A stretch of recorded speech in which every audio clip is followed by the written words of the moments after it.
गरीब किसान की कहानी भाग 1, संघर्ष की शुरुआत। उत्तर भारत के एक छोटे से गांव रामपुर में एक किसान रहता था। नाम था रामेश्वर प्रसाद।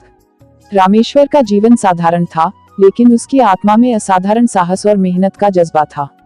उसके पास केवल 2 बीघा जमीन थी, एक टूटी फूटी झोपड़ी और अपने परिवार का पेट पालने की जिम्मेदारी। पत्नी शारदा, 2 बच्चे मुनिया और गोलू, और बूढ़ी माँ ही उसकी दुनिया थे। रामेश्वर दिन भर खेतों में पसीना बहाता, लेकिन बदले में जो मिलता वो इतना कम था कि महीने के आखिरी दिनों में आटा तक खत्म हो जाता। खेती बारिश पर निर्भर थी। नहर तो थी, लेकिन गांव के बड़े जमींदारों ने उस पर कब्जा कर रखा था। जब पानी की जरूरत होती तो रामेश्वर को घंटों लाइन में लगना पड़ता और कई बार बिना पानी के ही लौटना पड़ता। आर्थिक तंगी और कर्ज का बोझ। एक साल बारिश बहुत कम हुई, फसल बर्बाद हो गई, घर में खाने को कुछ नहीं बचा।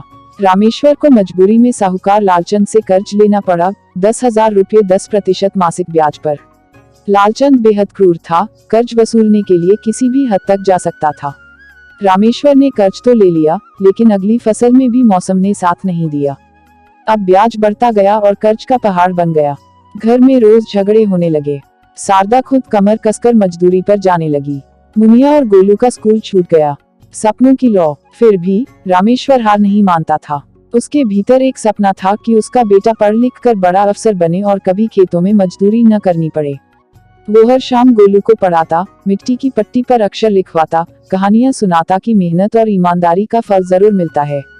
गांव का बदलाव। एक दिन गांव में एक स्वयंसेवी संस्था आई, कृषि विकास केंद्र। वे किसानों को सिखा रहे थे कि कैसे आधुनिक खेती की जाए, कैसे जैविक खाद का उपयोग करके पैदावार बढ़ाई जाए। रामेश्वर ने झिझकते हुए एक सेमिनार में भाग लिया। यहीं से उसके जीवन की दिशा बदलनी शुरू हुई।